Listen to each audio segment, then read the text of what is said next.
instants la suite du texte qu'on a commencé à étudier depuis maintenant quelques semaines, qui se trouve dans la deuxième lettre de Paul à Timothée, Paul l'apôtre, à Timothée, un pasteur de son temps, pasteur à Éphèse, la ville d'Éphèse. Et depuis donc quelques dimanches, je ne sais plus combien maintenant, on est en train d'étudier de manière linéaire, de manière suivie, ce texte. Donc vous pouvez déjà préparer votre Bible et l'ouvrir à 2 Timothée, ça se trouve dans le Nouveau Testament, 2 Timothée chapitre 2. 2 Timothée chapitre 2. Vous savez, des fois, la vie des non-chrétiens a quand même l'air plus facile que celle des chrétiens. Déjà, on a l'impression que les non-croyants, ils peuvent faire ce qu'ils veulent sans être inquiétés dans leur conscience. Ils peuvent regarder n'importe quoi à la télé ou sur Internet, ils peuvent dire des gros mots, ils peuvent tricher un peu quand ça les arrange, ils peuvent tromper leur conjoint s'ils en ont envie, ils peuvent divorcer même, pourquoi pas. On ne dirait pas que ça va les empêcher de dormir. Ils ont l'air plutôt cool dans la relation avec leurs enfants, ils ne sont pas soumis à la pression de devoir les élever, comme on dit, en les corrigeant et en les avertissant selon le Seigneur. Et quand il leur arrive de leur crier dessus, on ne voit pas pourquoi ils seraient rongés par la culpabilité. Et puis c'est grasse mat tous les dimanches matins. Et quand il fait beau, piscine chez tonton et tata, on choisit ses amis, on voit des gens quand on veut, et si on veut, on est libre du carcan de la religion, libre d'être soi-même. Bref, ça a l'air trop bien des fois d'être un non-croyant. A l'inverse, quand on est croyant, on peut avoir l'impression de vivre sous pression en permanence. Il y a des attentes sur le plan de la morale. Tu as intérêt à être souriant et joyeux, de bonne humeur, toujours doux et bienveillant, patient, dévoué à ta famille et à ton église. Tu n'as pas intérêt à boire, à fumer ou à t'imprimer un tatouage ou à écouter du heavy metal. Et si tu es pasteur, alors là je te dis pas. Tu ferais mieux d'être blanc comme neige, étincelant à chaque instant, sinon t'es mort. Mais sans verser dans la caricature, c'est vrai que c'est pas facile. C'est pas facile d'être un croyant engagé, c'est-à-dire quelqu'un qui a vraiment la foi et qui cherche à tirer de sa foi un maximum d'applications pratiques pour sa vie. C'est pas facile. Il y a cette pression morale assortie du sentiment de culpabilité quand on n'y arrive pas. Et puis il y a aussi bien souvent en France et en Occident une forme de mépris social. Certains chrétiens ont perdu des amis à cause de leur foi. D'autres sont calomniés sous prétexte d'avoir rejoint une secte, comme on dit. Il y a parfois de la discrimination sur le plan professionnel, il y a parfois de l'acharnement sur le plan judiciaire. Et dans certains pays, sans doute même dans certains quartiers de notre pays, il y a de la persécution physique violente. À tout ça, s'ajoute une autre réalité, difficile à quantifier, difficile à décrire, difficile même à imaginer pour beaucoup de gens, c'est la réalité du combat spirituel. Mais qu'est-ce que c'est que cette série noire qui me tombe dessus?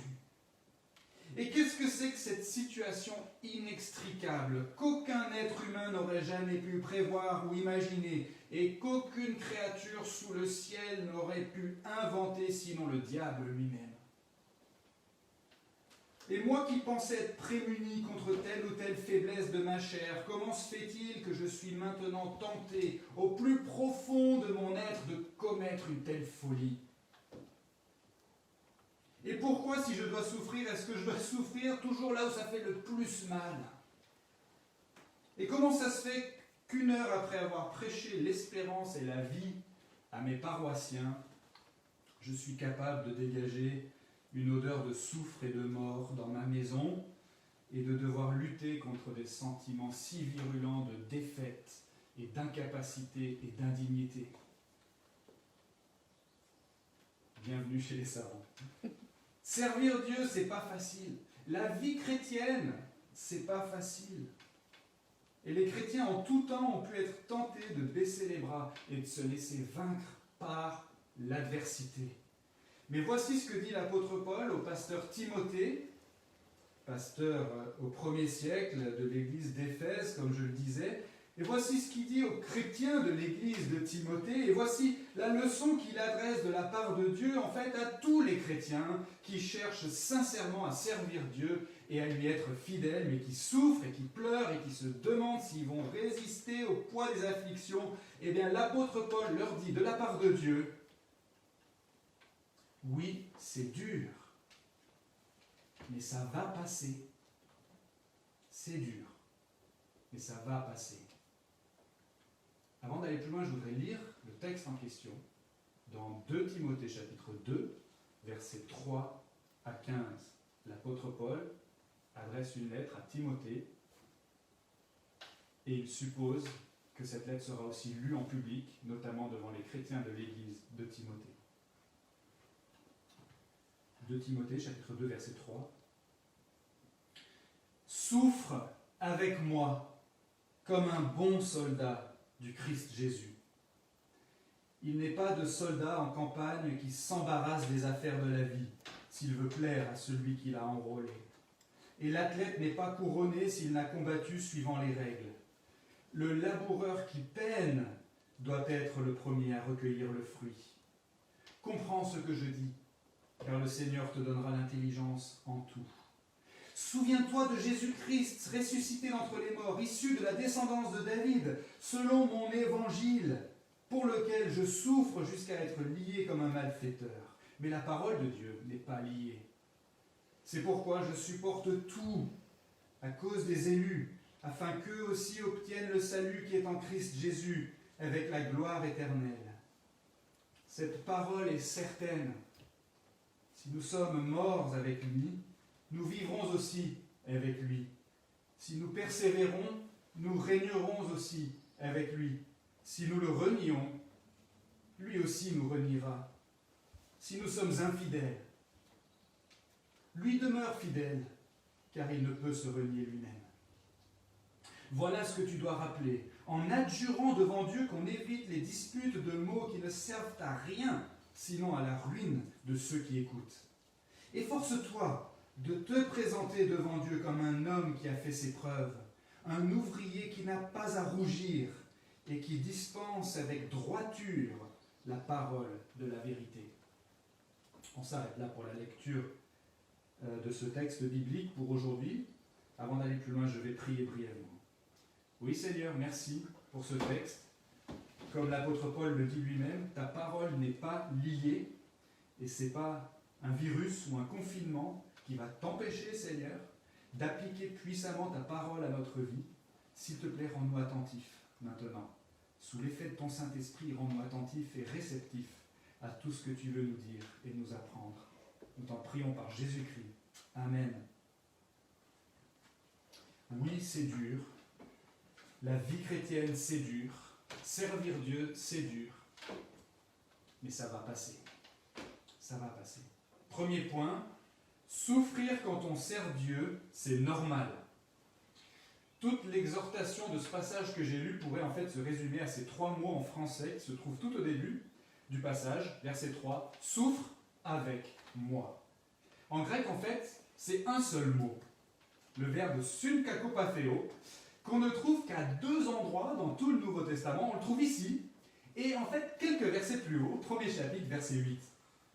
Et le complément du verbe qu'on a en français, avec moi, souffre avec moi, ce complément n'est pas aussi explicite en grec. Littéralement, le mot veut dire souffre péniblement avec, sans autre complément. Ce qui voudrait dire, en fait, prends part aux souffrances pénibles qui sont celles d'un bon soldat du Christ Jésus. Pourquoi cette petite leçon de grammaire pour commencer ? Parce que l'exhortation de Paul ici, elle n'est pas définie ou limitée par les circonstances particulières de Paul ou de Timothée. Paul, il n'est pas en train de dire « Timothée, dans les circonstances précises qui nous touchent, exceptionnellement, souffre avec moi. Soutiens-moi qui suis en ce moment en prison. Sois prêt toi aussi à aller en prison et à être persécuté comme moi. » Même si tout ça, bien sûr, est vrai. Mais l'exhortation, en fait, a une portée beaucoup plus générale. Être un bon soldat du Christ Jésus, servir Dieu fidèlement, être un chrétien sérieux, ça implique en général des souffrances pénibles. Paul est en train de dire, prends part à ces souffrances avec tous ceux qui cherchent à être fidèles à Dieu. Souffrir quand on sert Dieu, c'est normal, c'est normal. C'est comme quand on est un militaire à l'armée. Ça fait partie de la vocation. Personne ne trouve ça anormal qu'un militaire se fatigue et se salisse et se mette en danger et se blesse. On a chez nous d'ailleurs un enfant qui s'intéresse beaucoup aux forces spéciales et qui aimerait bien s'engager dans cette branche de l'armée. Et nous, en tant que parents, on est tellement relous qu'on n'arrête pas de le charrier quand il n'a pas fait son lit le matin ou quand il n'a pas trop envie de manger ses champignons. Et on lui dit quoi à votre avis? Oh, tu sais mon loulou, quand tu seras à l'armée, ton commandant ne te laissera pas passer ça, hein. Tu ferais mieux de t'habituer tout de suite à faire des choses qui ne te plaisent pas.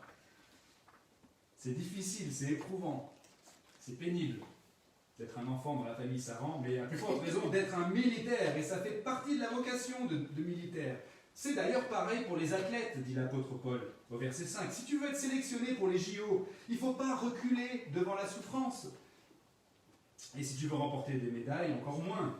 Entraînement toutes les semaines, sous un soleil de plomb, ou dans le froid, ou sous la pluie. Régime alimentaire strict, horaire de sommeil à respecter, contrôle antidopage inopiné, etc., etc. Qui pourrait prétendre faire un sport sérieusement et remporter des compétitions de haut niveau sans passer par toutes ces difficultés? Et l'apôtre Paul dit que c'est aussi pareil pour les agriculteurs. C'est le laboureur qui peine, littéralement qui se fatigue, qui sera le premier à recueillir le fruit au verset 6. Il faut bosser dur et surmonter bien des difficultés et des imprévus pour avoir une belle récolte à la fin. Il faut se lever tôt pour traire les vaches, il faut retourner la terre, il faut semer au bon moment, il faut arroser, traiter, protéger, récolter, stocker. On fait de très longues journées dans des conditions parfois très difficiles. Il faut souffrir et c'est normal quand on est agriculteur. C'est un métier difficile.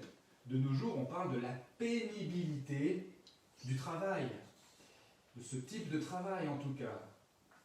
Et notre texte nous dit qu'il y a une pénibilité ordinaire de la vie chrétienne, comme pour les militaires, comme pour les sportifs de haut niveau, comme pour les agriculteurs. Souffrir quand on sert Dieu, c'est normal.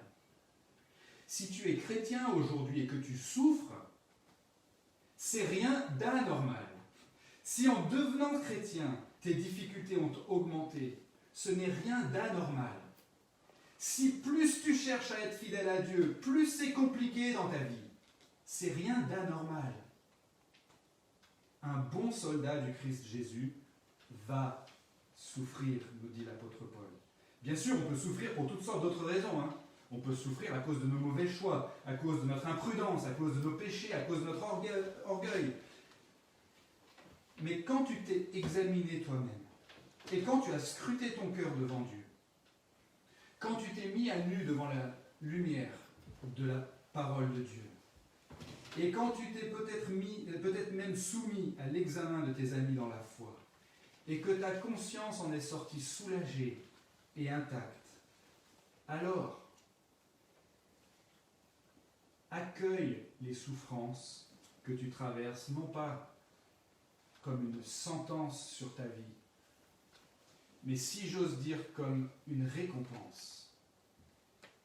Comme les courbatures après 10 km de course à pied ou une séance de muscu. C'est pas mauvais signe, c'est bon signe. Ta chair, le monde et le diable s'en prennent à toi parce que tu es un bon soldat du Christ Jésus. Un bon soldat, ça souffre. Tout comme un bon athlète ou un bon agriculteur. Et c'est ce qui nous amène au deuxième point. Souffrir quand on sert Dieu, ça vaut le coup. Au verset 8 à 10, l'apôtre Paul dit à Timothée de penser à certaines choses qui vont lui rappeler pourquoi il devrait avoir envie de tenir bon dans la souffrance. Il dit que ce n'est pas pour rien qu'un chrétien endure les souffrances et qu'il persévère dans l'adversité. C'est pour l'évangile, dit-il au verset 8 et 9, et même c'est à cause des élus, ajoute-t-il au verset 10, afin que les élus obtiennent le salut. Bon, qu'est-ce que ça veut dire tout ça? L'évangile, ça désigne le message, ça désigne cette bonne nouvelle que les chrétiens sont chargés d'annoncer autour d'eux en bons témoins de Jésus-Christ. Comme on l'a vu ces dernières semaines, la communauté des croyants est chargée d'un message de la part de Dieu dont on doit prendre le plus grand soin. La vie chrétienne, donc, ça implique une sorte de mission, en fait, à laquelle on est appelé par Dieu lui-même. Il nous a confié un truc hyper précieux, et on doit prendre le plus grand soin de ce truc, et on doit en faire un bon usage, qui consiste non pas à l'enfermer en secret dans un coffre-fort pour le protéger, mais plutôt à partager ce truc avec d'autres, avec les gens autour de nous. Et ça va être super dur, nous dit l'apôtre Paul, mais c'est quand même super important. Et l'apôtre Paul dit à Timothée, souviens-toi de ce truc qui t'a été confié, et de ce que tu dois en faire, et pourquoi tu dois le faire. Et ça va t'aider à tenir bon dans l'adversité. Ce truc, c'est quoi? Verset 8, c'est Jésus-Christ, ressuscité d'entre les morts, issu de la descendance de David. Alors moi j'adore quand l'apôtre Paul, il résume le cœur du message de toute la Bible en une seule phrase. Issu de la descendance de David, le Christ, le Messie, le libérateur promis depuis les origines de l'humanité, est enfin venu 1000 ans après David, le grand roi d'Israël, mais il est enfin venu conformément aux promesses millénaires de Dieu. Et Jésus remplit toutes les attentes de l'Ancien Testament, toute cette partie de la révélation qui est venue au peuple d'Israël avant la naissance de Jésus. Jésus remplit toutes les attentes cumulées de l'Ancien Testament, et même je dirais qu'il les surpasse dans un sens. Il est venu délivrer tous les gens qui se confient en lui. Il est venu nous délivrer de nos oppresseurs, du mal qui habite dans notre cœur, de la culpabilité et de la peine de nos fautes, de la mort et du diable qui nous tourmente. Jésus, pour faire ça, il s'est offert lui-même en sacrifice et en rançon sur la croix pour nous délivrer de toutes ces choses. Issu de la descendance de David, le Messie promis est venu. Il est aussi ressuscité d'entre les morts. Il a réussi sa mission. Et il en est sorti vainqueur. Le règlement de la dette a été validé. Et Jésus, qui a terrassé le diable et la mort, règne maintenant au ciel, à la droite de Dieu le Père. Et il garantit par son incorruptibilité au ciel, il garantit notre future résurrection et notre future incorruptibilité. Tous ceux qui invoquent le nom de Jésus, tous ceux qui se confient en lui, qui lui remettent sans réserve les commandes de leur vie, peuvent recevoir par la foi l'assurance du pardon et de la vie éternelle. C'est pas merveilleux ? Et j'ouvre une parenthèse, mais si toi qui écoutes aujourd'hui, tu t'es jamais incliné intérieurement devant Jésus, tu devrais le faire maintenant. N'attends même pas la fin de cette prédication. Ferme les yeux maintenant, adresse-toi à Dieu en pensée ou à voix haute et dis-lui que tu désires lui appartenir. Demande-lui pardon d'avoir cherché à vivre sans lui et demande-lui de te consoler, de te fortifier, de te relever et de te guider dorénavant dans toute ta vie. Et si tu fais ça aujourd'hui, ou si tu fais ça demain, ou si tu fais ça dans une semaine, mais j'espère que tu le feras aujourd'hui, si tu le fais, ne reste pas seul. Prends contact avec d'autres chrétiens. Raconte-leur, dès que possible, ce tournant que ta vie vient de prendre aujourd'hui. Mais ça, en tout cas, c'est le message. C'est l'évangile. C'est le truc, le trésor qui a été confié aux chrétiens et qu'on est chargé d'annoncer, et pour lequel Paul dit qu'il souffre. C'est pour ça qu'il souffre jusqu'à être lié comme un malfaiteur, c'est-à-dire emprisonné. Et pour lequel nous aussi, on devrait être prêts à souffrir. Pourquoi ? À cause des élus, dit Paul au verset 10. Qu'est-ce qu'il veut dire par là ? Ce qu'il veut dire par là, c'est tout simplement à cause de ceux qui entendront ce message et qui croiront et qui seront sauvés. C'est eux les élus. Voilà pourquoi souffrir quand on sert Dieu, ça vaut le coup. Parce que notre service fidèle, par l'annonce de l'Évangile, va faire que les élus obtiennent le salut qui est en Christ Jésus avec la gloire éternelle, pour reprendre l'expression exacte de l'apôtre Paul, au verset 10. Et Paul, il est certain que ça va s'accomplir, ça. Pourquoi ? Parce que, dit-il, la parole de Dieu, elle est puissante, elle n'est pas liée. Lui, il est confiné dans sa prison. Il est lié par des chaînes. Mais la parole de Dieu, elle, n'est pas liée. Même dans l'adversité, on est incité à persévérer et à endurer et à tout supporter parce que la parole de Dieu demeure toujours puissante et efficace. Écoutez bien, on est chargé, en tant que croyant, on est chargé d'un évangile dont la proclamation, même dans les circonstances les moins favorables à vue humaine, produira toujours le salut des élus. Je répète, on est chargé d'un évangile dont la proclamation, même dans les circonstances les moins favorables à vue humaine, produira toujours, immanquablement, le salut des élus. C'est génial. Ça veut dire que si on souffre dans le service de Dieu, que ce soit par la persécution, par la maladie, par des épreuves matérielles, par des états d'âme, par des combats intérieurs, par la lutte contre le péché, ou même par des attaques ouvertement démoniaques, si on souffre dans le service de Dieu, c'est pas une défaite, ça. C'est une circonstance dans l'accomplissement du projet de Dieu. On peut tenir bon à condition de fixer les yeux sur ce projet et non pas sur la circonstance. C'est comme quand on veut gravir une haute montagne. Alors moi, j'ai fait beaucoup d'alpinisme et c'est crevant. Des fois, on n'en peut plus physiquement, et on se demande pourquoi on se traîne un sac de 20 kilos sur cette moraine interminable, et pourquoi on met encore un pied devant l'autre, et pourquoi on n'est pas plutôt tranquillement installé au camping sous le parasol avec une bière bien fraîche. Pardon, une limonade bien fraîche. Pourquoi ? Eh bien parce qu'on pense au projet plus qu'à la circonstance. C'est pour ça qu'on continue quand même. On pense au sommet et à la vue incroyable qui va s'offrir à nous en haut. On pense au sentiment de satisfaction et de fierté qu'on aura d'avoir pu épingler un nouveau 4000 mètres à sa collection. Ou bien, pensez aux gens ces jours-ci qui enfilent chaque jour leur blouse de médecin ou d'infirmier, qui mettent leurs surchaussures et leurs masques. Chaque jour, ils quittent leur famille pour se rendre au service des urgences à l'hôpital, pour accueillir et pour soigner des malades atteints du Covid-19. Ces personnels de santé produisent tellement d'efforts et travaillent plus que ce qu'on attend d'eux, dans des conditions vraiment compliquées. Ces gens s'exposent au danger, à un danger très réel, celui de la contamination. Ils sont parfois mal vus par les autres habitants de leur immeuble parce qu'ils portent peut-être le virus sur eux, ce qui les rend dangereux et suspects. Et pourquoi est-ce qu'ils endurent tout ça quand même ? Pourquoi est-ce qu'ils supportent tout ? À cause de ceux qui seront sauvés. Vous comprenez ? À cause de ceux qui seront guéris. Souffrir quand on sert Dieu, ça vaut aussi le coup. Parce que le projet de Dieu va réussir. Il nous en a donné un gage et une préfiguration d'ailleurs par les souffrances de Jésus-Christ, notre Maître, qui ont précédé sa résurrection et sa victoire et sa gloire. Ça vaut le coup de souffrir quand on sert Dieu, parce que la souffrance est une circonstance ordinaire de la fidélité à Dieu, et parce qu'être fidèle à Dieu, c'est prendre part à un projet qui gagne à la fin. C'est pour ça que ça vaut le coup. Troisième et dernier point, souffrir quand on sert Dieu, en fait, c'est pas ce qu'il y a de plus grave. Le plus grave serait d'avoir à rougir de son manque de consécration à Dieu. Si vous regardez les versets 11 à 15 et d'abord les versets 11 à 13, vous allez voir que Paul cite des paroles qui ressemblent à ce qui était vraisemblablement un chant chrétien du 1er siècle.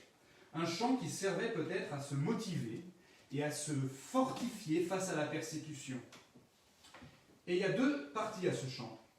La première décrit la situation du croyant fidèle, la seconde, celle du croyant infidèle. Imaginez donc des chrétiens sous l'Empire romain, au 1er siècle, qu'on serait en train de conduire à l'amphithéâtre ou au forum, la place centrale de la ville, pour y être torturés et suppliciés, et qui pourraient obtenir leur liberté simplement en reniant leur foi, en reniant Jésus-Christ. Des hommes, des femmes, des vieillards, peut-être aussi des enfants qui avancent sur ce chemin, le chemin de leur martyr, et sur ce chemin, et dans l'arène, on les entend chanter d'une voix tremblante. Si nous sommes morts avec lui, nous vivrons aussi avec lui. Si nous persévérons, nous régnerons aussi avec lui. Si nous le renions, lui aussi nous reniera. Si nous sommes infidèles, lui demeure fidèle, car il ne peut se renier lui-même. Si nous sommes morts avec lui, nous vivrons aussi avec lui, et ainsi de suite. Vous comprenez la teneur de ce chant ? Nos souffrances ne peuvent rien nous faire perdre si on est attaché à Jésus par la foi. Si on est croyant, on est déjà mort en Christ. Et notre vie est cachée avec Christ, en Dieu, nous dit l'apôtre Paul dans un autre passage. Notre vocation ordinaire ici-bas en tant que croyant, pour l'instant, c'est la persévérance, c'est-à-dire plus littéralement le fait d'endurer, le fait de supporter, le fait de patienter dans la tribulation. C'est caractéristique en fait de notre vie chrétienne ici-bas, mais en marchant ainsi, à la suite du Christ, en portant notre croix, comme dirait et comme l'a dit Jésus à ses disciples, on régnera aussi avec lui. Donc on peut tenir bon. C'est dur, mais ça va passer. Par contre, Jésus a aussi dit, « Quiconque me reniera devant les hommes, je le renierai moi aussi devant mon Père qui est dans les cieux. » Si on lui est infidèle, si on se détourne de lui, ça aura un effet néfaste, mais un effet néfaste que sur nous, puisqu'en fait ça ne changera strictement rien au projet de Dieu qui par ailleurs s'accomplira quand même. Et donc la fin de ce chant, verset 13, ça veut dire tout simplement, si on se sépare de Jésus, c'est là qu'on choisit la défaite. Puisque lui va gagner quand même, il ne peut pas se renier lui-même, lui demeure fidèle à son projet. C'est nous qui nous en coupons en étant infidèles, en le reniant. Lui demeure fidèle car il ne peut se renier lui-même, donc mieux vaut pour nous souffrir que se détourner de l'équipe qui gagne à la fin. Et c'est ainsi que les premiers chrétiens pouvaient avancer par la foi au lieu où ils seraient martyrisés. Et donc Paul en tire une application pour Timothée. Ne te laisse pas détourner de ta vocation, Timothée, versets 14 et 15. Ne te laisse pas détourner de ta vocation.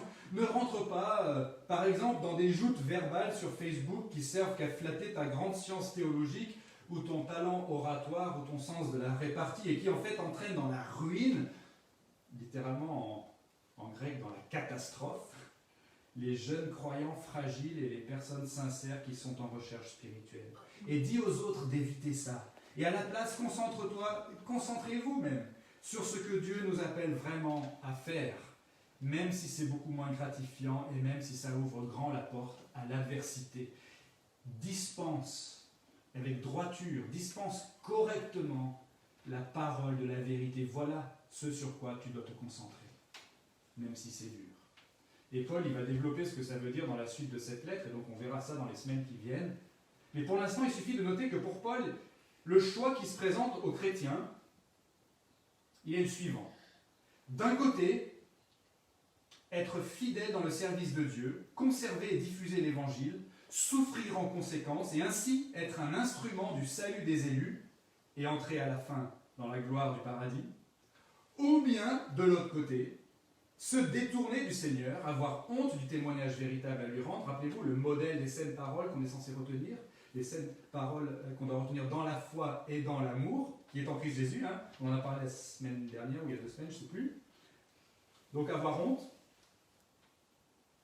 préférer les disputes de mots, par exemple, ne pas prendre part aux souffrances pénibles qui sont celles d'un bon soldat du Christ Jésus, et ainsi entraîner en fait, au lieu d'entraîner le salut des élus, entraîner la ruine ou la perdition des hommes qui écoutent et en fin de compte, un jour, avoir à rougir devant Dieu, rougir de honte devant Dieu, de la façon dont on a mené notre pseudo-vie chrétienne. C'est dur ce choix, qui est présenté ici dans le texte par l'apôtre Paul. Mais on voit que la souffrance dans la vie chrétienne, c'est un peu cet embranchement sur la route, où on a à choisir entre ces deux chemins. À gauche, le chemin étroit et difficile, mais qui mène à la victoire. À droite, le chemin large et moins difficile, mais qui mène à la défaite. Ce n'est pas la souffrance qui doit conditionner notre choix. C'est la foi. Les difficultés, les épreuves, les afflictions, elles sont peut-être là sur le chemin de gauche, mais elles ne sont pas mauvais signes. Elles ne doivent pas nous dissuader de prendre le bon chemin, ou nous faire douter qu'on est sur le bon chemin. Souffrir quand on sert Dieu, c'est pas ce qu'il y a de plus grave. Le plus grave serait de prendre le mauvais chemin et d'avoir à rougir à la fin de son manque de consécration à Dieu. La souffrance dans la vie chrétienne, en fait, c'est une tentation au sens biblique. C'est-à-dire qu'elle met notre foi à l'épreuve. Est-ce qu'on va refuser ou chercher à contourner ces difficultés et ne pas prendre part aux souffrances pénibles qui sont celles d'un bon soldat du Christ Jésus, ou bien est-ce qu'on va les accueillir par la foi, ces souffrances, ces difficultés, et continuer de faire confiance à Dieu en le servant et en lui obéissant malgré tout?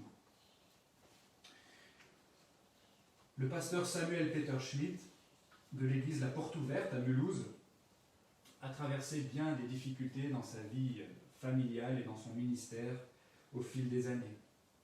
Récemment, on a entendu parler de son église, La Porte Ouverte, dans les médias parce qu'on a découvert que cette assemblée avait été un foyer important de propagation du coronavirus dans notre pays à la fin du mois de février. Il n'y a eu aucune faute ni négligence de la part de cette Église, et elle s'est retrouvée au cœur de la tourmente, non seulement à devoir gérer une crise sanitaire interne, mais aussi à devoir supporter, endurer les accusations, la colère et la calomnie, les calomnies de certains médias, de certaines personnalités politiques même, et en tout cas d'une partie de la population. Et moi, je ne peux qu'imaginer l'angoisse des responsables de l'Église, et en particulier de son pasteur. À ce jour, 17 personnes de l'Église sont décédées, de cette Église-là, sont décédées du Covid-19. Et beaucoup d'autres ont été hospitalisés, y compris le pasteur lui-même. Par la grâce de Dieu, Samuel Peter Schmidt est sorti de l'hôpital, affaibli mais en bonne voie de rétablissement. Surtout, il en est sorti profondément bouleversé dans sa relation avec Dieu. Dans sa prédication de dimanche dernier, qu'il a prêché depuis chez lui, confiné comme nous, il dit ceci: « Dans mon temps d'hospitalisation, le Seigneur s'est révélé à moi d'une manière tout à fait nouvelle. Et lorsqu'il s'est révélé à moi dans cette profondeur, mon cœur a été profondément bouleversé. Il m'a fait la grâce de découvrir tout à nouveau la bénédiction que représente la prise de conscience de qui est Dieu, la prise de conscience de la crainte de Dieu. Et je l'ai vécu et je le vis présentement comme une vraie bénédiction, dit-il. » Alors je vous renvoie à son témoignage que vous pouvez trouver facilement, je pense, sur Internet, si vous voulez en savoir plus sur ce que Samuel Peter Schmidt a appris au travers de cette épreuve. Mais sa contamination au virus et son séjour en réanimation se sont transformés, dit-il, en vraie bénédiction. L'épreuve aurait pu le détourner de Dieu, mais il a persévéré par la foi. Il a souffert comme un bon soldat du Christ Jésus, et sa relation avec Dieu s'est tellement enrichie et renforcée qu'il décrit son expérience, par ailleurs, dans un autre témoignage, il l'a décrit comme une deuxième nouvelle naissance. C'est-à-dire la force de cette vraie bénédiction dont il a fait l'expérience par cette épreuve. Donc servir Dieu, c'est pas facile. Pression, discrimination, préjugés, incompréhension, tentation, culpabilité, état d'âme, découragement, échec, doute, épreuve, combat spirituel, relations brisées, accidents, maladies, etc., etc. La vie chrétienne, c'est pas facile, c'est pas facile. Et oui, nous aussi aujourd'hui, comme les chrétiens à toutes les époques, on peut être tenté de baisser les bras et de se laisser vaincre par l'adversité. Mais à nous tous qui souffrons et qui pleurons et qui nous demandons si on va encore résister longtemps au poids des afflictions, Dieu nous dit à travers ce texte, oui, c'est dur, mais ça va passer. Ça va passer. Souffrir quand on sert Dieu, c'est normal, ça vaut le coup, et ce n'est pas ce qu'il y a de plus grave. Le plus grave serait de se détourner de Dieu. En fait, la vie des non-croyants n'est pas à envier. Je me demande si on pourrait apprendre par cœur les paroles de ce cantique que chantaient les premiers chrétiens face à l'adversité. C'est pas très long, 3 versets. Et si on pouvait se remémorer ces paroles quand on traverse la difficulté, comme le dirait aussi Dora l'exploratrice, quand quelque chose est difficile, tu n'as qu'à en faire une chanson. Et bien là, peut-être que je traverse quelque chose d'extrêmement difficile. Je ne sais pas comment je vais avoir les forces pour tenir. J'ai conscience d'être en lutte en tant que croyant, non pas contre la chair et le sang, comme dit l'apôtre Paul, mais contre les principautés et les pouvoirs. Cette vie chrétienne, c'est vraiment un combat. Comme c'est dur, comme c'est dur. Mais si nous sommes morts avec lui, nous vivrons aussi avec lui. Si nous persévérons, nous régnerons aussi avec lui. Si nous le renions, lui aussi nous reniera. Si nous sommes infidèles, lui demeure fidèle, car il ne peut se renier lui-même. Amen. Je vous invite à la prière. Notre Dieu, notre Père, nous te demandons pardon parce que nous manquons de foi. Je confesse combien il m'est facile à moi de me plaindre, de m'apitoyer sur mon sort, plutôt que de tourner le regard vers toi, plutôt que de me souvenir de Jésus-Christ, ressuscité d'entre les morts, issu de la descendance de David. Aide-nous, Seigneur, à garder toutes choses dans notre vie à leur juste place. Aide-nous à persévérer par la foi. Aide-nous à tirer toutes les leçons que tu veux nous enseigner des difficultés que nous traversons. Aide-nous à souffrir comme des bons soldats du Christ Jésus. Amen.